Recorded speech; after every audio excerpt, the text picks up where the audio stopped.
This is the eHealth Radio Network, your source for health advice on demand. And now your host, Eric Michaels. Thanks for joining us once again here on the eHealth Radio Network. This is your host, Eric Michaels. eHealth Radio gives you the most current health information, news, and advice featuring some of the leading innovators in healthcare and wellness who are changing healthcare as we know it. For more eHealth Radio reports, we invite you to visit our main radio channel site at eHealthRadioNetwork.com. Today on the program, we're visiting with Peter Wilhelmsson, a naturopathic doctor certified in nutrition, functional, and anti-aging medicine, who was educated in both the U.S. and Sweden. He is the co-founder of the Clinical Nutritionist Association, as well as the Swedish Nutritional Medicine Journal. And coming to us today from Sweden, thanks so much, Mr. Wilhelmsson, for joining us here today. Oh, it's great to be with you. We have a wonderful sunny day here in Sweden. Hey, that sounds pretty lovely to me, and I really do appreciate your taking time to be with us here today, especially on a beautiful day and coming to us from Sweden as well. Now, for starters, when we talk about brain health, Alzheimer's immediately comes to mind, but I think of Alzheimer's as a genetic disease. Can we really do something about it?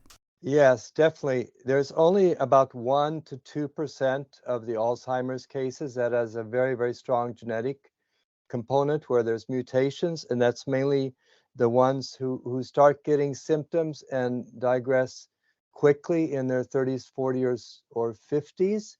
Usually it's progressive for 20, 30 years, and people start getting symptoms in their 60s, and it progresses from there. So actually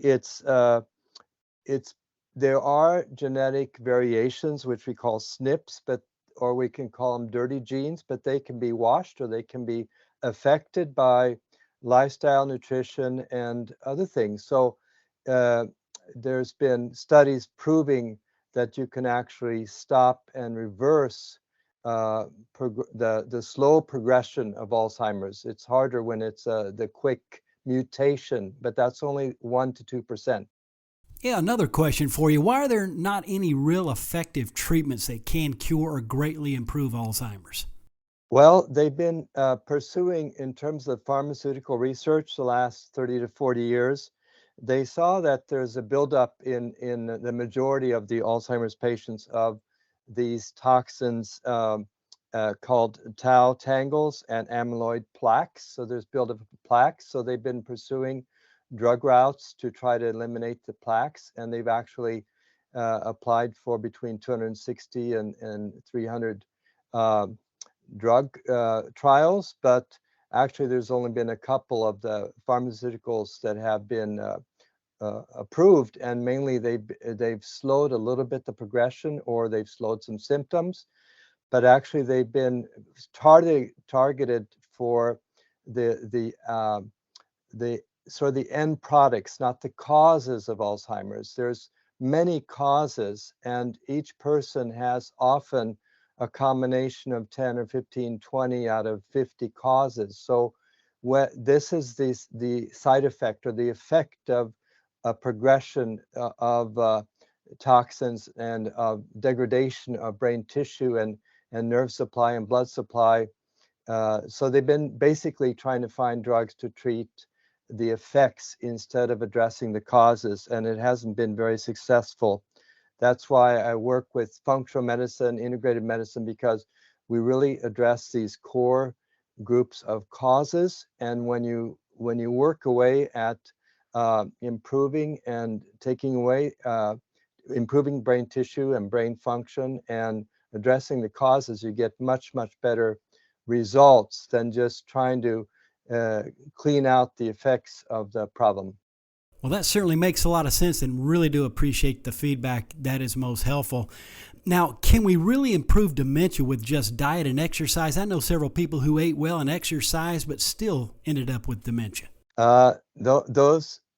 Depending on what they've done, of course, how powerful their diet and exercise program is, and how specific it is, and how well designed it is, it will have an effect. The effect can be anything from 5% to maybe 60%, 70%.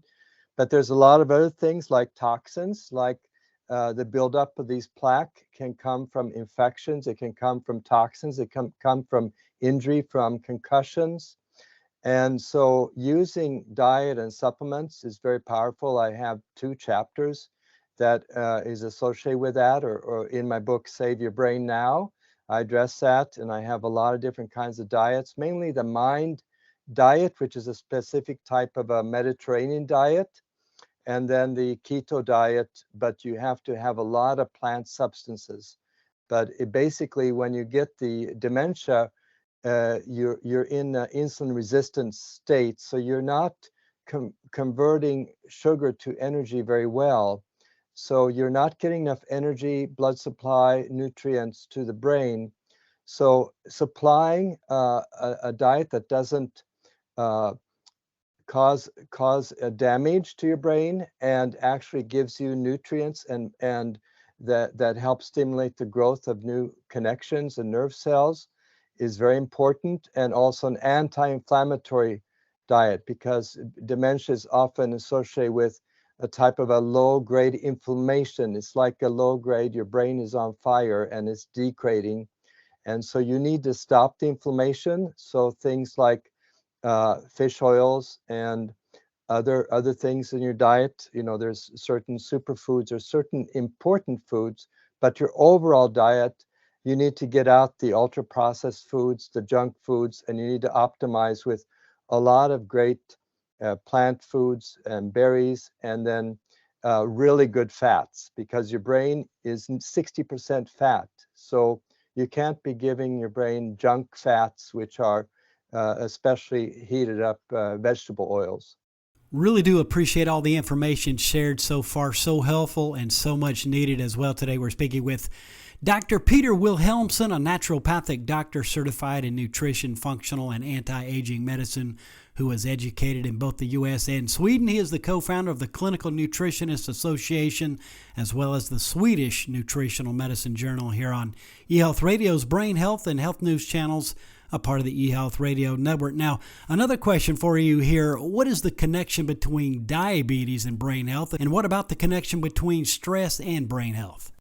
Yes, one of the biggest risk factors for dementia has been shown to be pre-diabetes and diabetes. Like dementia, diabetes often takes around 20 years to develop. You slowly go from insulin resistance, where you're not really taking up insulin and glucose, and you're not utilizing it for energy, and then you get more resistant, and you have a poor time using food as energy and carbs as energy, and that progresses until you have diabetes. You have corrupted proteins, you have corrupted carbs that sort of pollute your system, and that'll make your blood sugars go up and down, and then that actually also inhibits your brain from getting the nutrients and the energy it needs. So that's why dementia and Alzheimer's is called type 3 diabetes. So you're at very increased risk for Alzheimer's if you have diabetes, or pre-diabetes, which we call metabolic syndrome.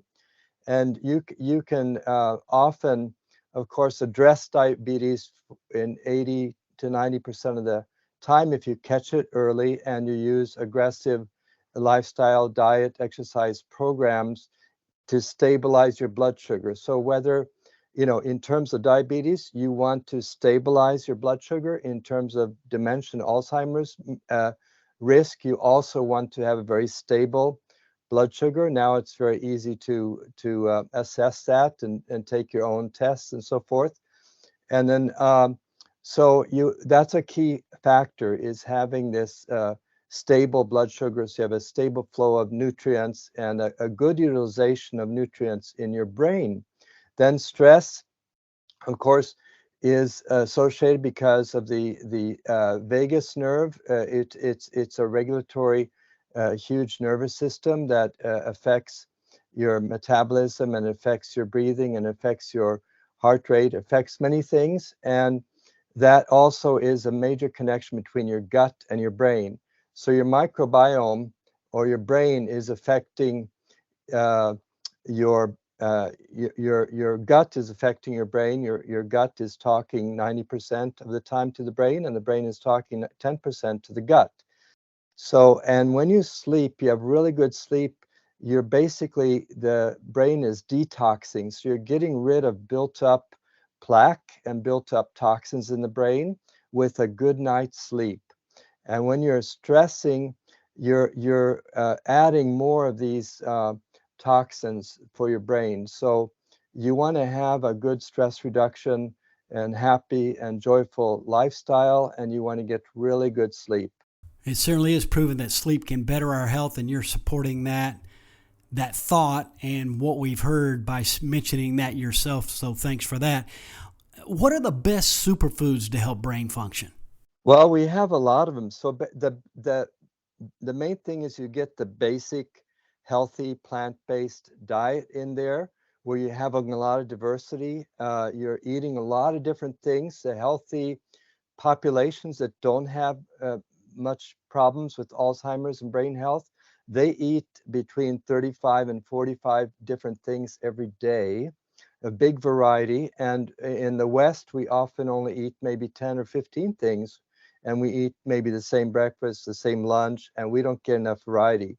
Now, besides that foundation, you would want to eat more walnuts. You want to cook and eat coconut oil, like you can have it on, you want to be gluten-free. Most of the time, it's better to be gluten-free.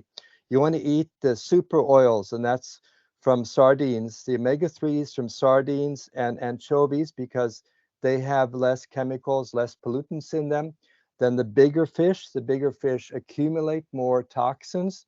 So you want to have really clean, good fish sources, and you want to use more coconut oil. Coconut oil has been a lifesaver for many people with declining brain fog or cognitive problems or dementia. So several tablespoons of coconut oil. You can even use it on like gluten-free bread or crackers, and you can of course cook with it. And you can use a lot of curries. Eat a lot of curries, turmeric and ginger and the curry, the different curry sauces that are made from coconut milk are wonderful, great for your brain. So eating like stir-fried veggies with fish or something, or tofu, and then a lot of good curry in there, that'll be really good for your brain.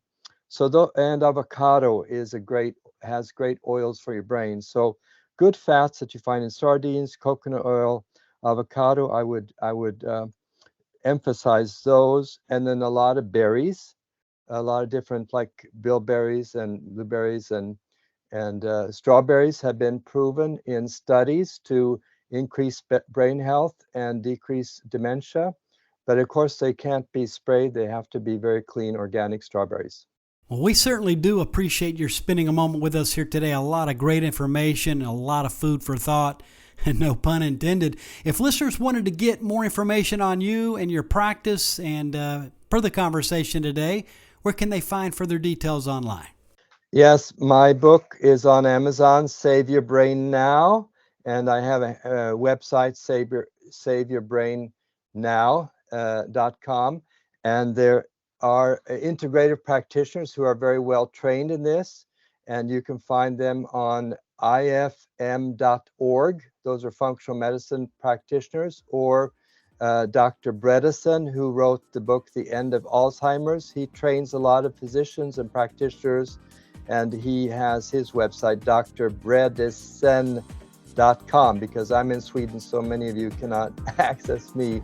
But there's thousands of functional and integrative doctors that have been trained in powerful lifestyle, life-saving therapies.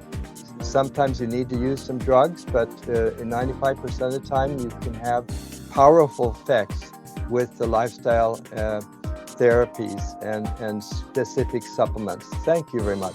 And thank you again, folks. For more details, visit saveyourbrainnow.com. Dr. Wilhelmsson, all the best. And thanks for joining us here today on eHealth Radio. Thanks a lot. And y'all love your brain, love your life, and enjoy life to the fullest. Okay? And a perfect place to conclude. Thanks so much. We've been speaking with Dr. Peter Wilhelmsson, a naturopathic doctor, certified in nutrition, functional, and anti-aging medicine, who was educated in both the U.S. and Sweden. He is the co-founder of the Clinical Nutritionist Association as well as the Swedish Nutritional Medicine Journal. And for all the details for today's conversation, visit SaveYourBrainNow.com. And again, this has been your host, Eric Michaels, and we do thank you for your continued support of the eHealth Radio Network. Join us again soon for another episode that will help further expand your knowledge on those things that are important to your health and wellness. For more eHealth Radio reports, we invite you to visit our main radio channel site at eHealthRadioNetwork.com. And as always, we do thank you for tuning in. Thanks for tuning in to the eHealth Radio Network. For more information or to subscribe to this podcast, visit eHealthRadioNetwork.com.